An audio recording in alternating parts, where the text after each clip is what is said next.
భగవద్బంధువులందరికీ నమస్కారం. హిందూ ప్యాడ్ ఛానల్కి స్వాగతం.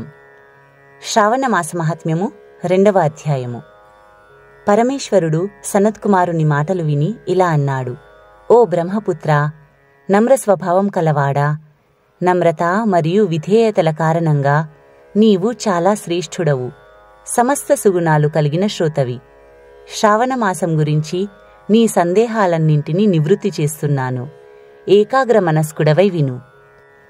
శ్రావణ మాసంలో ప్రతిరోజు నియమపూర్వకంగా ఉపవాస వ్రతాలను సంకల్పపూర్వకంగా స్వీకరించి ప్రతిరోజు సాయంత్రం 4 గంటలకు భోజనం చేయాలి. నెల రోజులు రుద్రాభిషేకం చేయాలి. తనకు ప్రియమైన ఏదైనా ఒక వస్తువును త్యజించాలి. ప్రతినిత్యము ఫలపుష్పాలతో, ధాన్యము, మంజరీయుక్త తులసీ దళాలతో, బిల్వపత్రాలతో శివుడికి 1,00,000 పూజ చెయ్యాలి. బ్రాహ్మణులకు భోజన సమర్పణ చెయ్యాలి. నియమాల ధారణ పాలన చెయ్యాలి. ఉపవాసం చెయ్యాలి. నాకు పంచామృతాలతో అభిషేకం చాలా ప్రియమైనది కాబట్టి పంచామృతాభిషేకం తప్పక చెయ్యాలి. ఈ మాసంలో చేసే ప్రతి కార్యము అనంత పుణ్యఫలాలను ఇస్తుంది. ఓ ముని, ఈ మాసంలో నేల మీద పడుకోవాలి. ఈ మాసాన్ని ఎప్పుడు కూడా వ్రతరహితంగా గడపకూడదు. ప్రాతస్నానం చేయాలి. ఇంద్రియాలను వశంలో ఉంచుకోవాలి. ఏకాగ్ర మనస్సుతో ప్రతిరోజు పూజ చెయ్యాలి. ఈ మాసంలో మంత్రాల పురశ్చరణ ఉత్తమ సిద్ధిని కలిగిస్తుంది. షడక్షర శివమంత్రం మరియు గాయత్రీ మంత్రం జపించాలి. ప్రదక్షిణ, నమస్కారం మరియు వేద పఠనం చేయడం వలన తప్పక వాంఛిత ఫలప్రాప్తి కలుగుతుంది. పురుష సూక్త మంత్రజపం వల్ల అధిక ఫలప్రాప్తి కలుగుతుంది. గ్రహయజ్ఞం, కోటి హోమం, 1,00,000 హోమం మరియు ఆయుత హోమం చేయడం వల్ల సత్ఫలితాలు లభిస్తాయి. తప్పకుండా ఫలప్రాప్తి కలుగుతుంది. ఎవరైతే ఈ మాసంలో ఒక్కరోజు కూడా వ్రతరహితంగా గడుపుతారో వారు మహాప్రళయం వరకు ఘోర నరక బాధను అనుభవిస్తారు.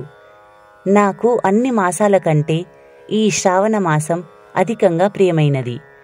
ఈ మాసంలో చేసే పూజలు, వ్రతాల వలన సమస్త కోరికలు నెరవేరుతాయి. ఈ మాసంలో చేసే నిష్కామ పుణ్యకార్యాలు, పూజలు అధికమైన పుణ్యఫలాలను కలిగిస్తాయి. ఓ ముని, ఈ మాసంలో చేసే ధర్మకార్యాలు, పూజల గురించి వివరిస్తాను. ఆదివారం రోజున సూర్యనారాయణుని వ్రతం చెయ్యాలి. సోమవారం రోజు నన్ను పూజించాలి. ఉపవాసముండాలి. పూజ తర్వాతనే భోజనం చెయ్యాలి. శ్రావణ మాసంలోని మొదటి సోమవారం నుండి ప్రారంభమై 3.5 నెలల వరకు రోటక వ్రతం చెయ్యాలి. ఈ వ్రతం చేయడం వల్ల సకలాభిష్టాలు నెరవేరుతాయి. మంగళవారం రోజున మంగళగౌరీ వ్రతం చెయ్యాలి.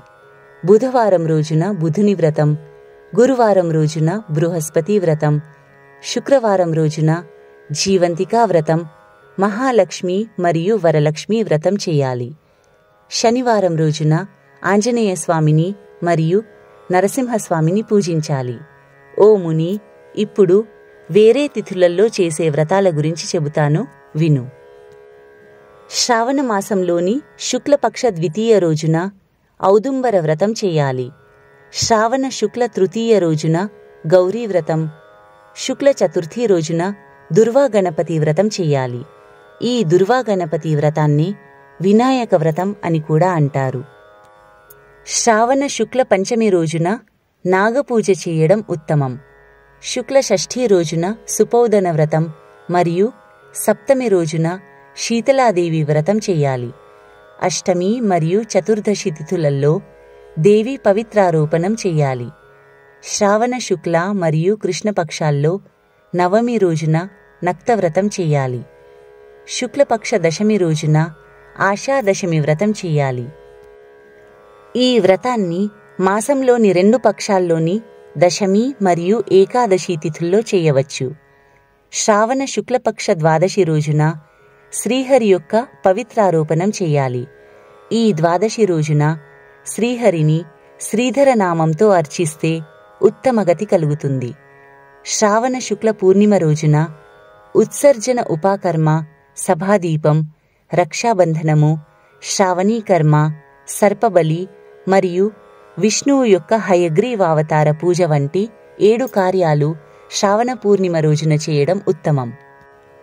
శ్రావణ మాసంలోని కృష్ణపక్ష చతుర్థి రోజున సంకష్ట చతుర్థి వ్రతం మరియు శ్రావణ కృష్ణ పంచమి రోజున మనుకల్పాది వ్రతం చెయ్యాలి.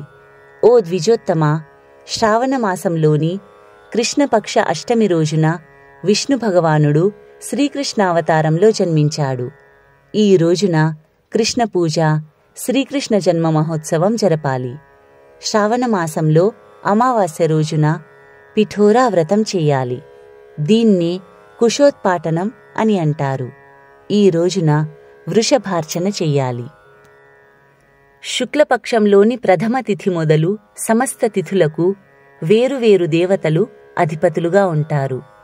పాడ్యమి తిథికి అగ్ని, ద్వితీయ బ్రహ్మ, తృతీయ గౌరీ, చతుర్థికి గణపతి, పంచమి నాడు సర్పదేవత, షష్ఠిన స్కందుడు, సప్తమి నాడు సూర్యుడు, అష్టమి తిథికి శివుడు, నవమి నాడు దుర్గాదేవి, దశమిన యమధర్మరాజు, ఏకాదశి నాడు విశ్వేదేవస్వామి, ద్వాదశి తిథికి శ్రీహరి, త్రయోదశిన మన్మధుడు, చతుర్దశి తిథికి శివుడు, పౌర్ణమి తిథికి చంద్రుడు స్వామిగా ఉంటారు. అమావాస్య రోజున పితృదేవతలు అధిపతులుగా ఉంటారు. ఈ విధంగా ప్రత్యేక తిథినందు ఆ తిథి యొక్క అధిపతులను శ్రద్ధగా పూజించాలి. ఈ మాసంలో అగస్త్య నక్షత్రోదయం అవుతుంది. ఈ విషయాన్ని నీకు వివరిస్తాను, సావధాన మనస్కుడవై విను. సింహరాశిలో సూర్య సంక్రమణం జరిగిన తరువాత 12 అంశల 40 ఘడియల తరువాత అగస్త్యోదయం అవుతుంది. దీనికి 7 రోజుల ముందు నుండే అగస్త్య అర్ఘ్య సమర్పణ చెయ్యాలి. 12 మాసాల్లో సూర్యభగవానుడు వేరువేరు నామాలతో కొలువబడుతాడు.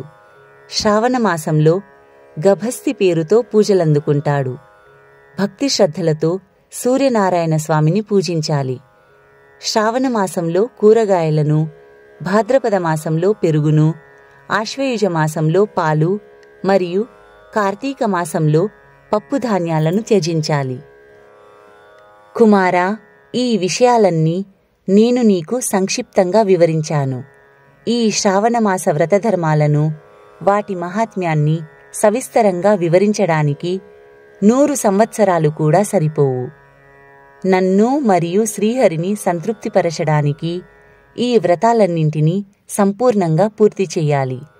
పరమార్థ దృష్టితో ఆలోచిస్తే నాలో మరియు విష్ణువులో అసలు ఏ భేదమూ లేదు. నన్ను మరియు విష్ణువును భేదదృష్టితో చూసేవారు ఎంతటి వారైనా నరక బాధను అనుభవించి తీరుతారు. ఓ సనత్కుమారా, నువ్వు ఈ శ్రావణమాస ధర్మాలన్నింటినీ తప్పక నిర్వర్తించు.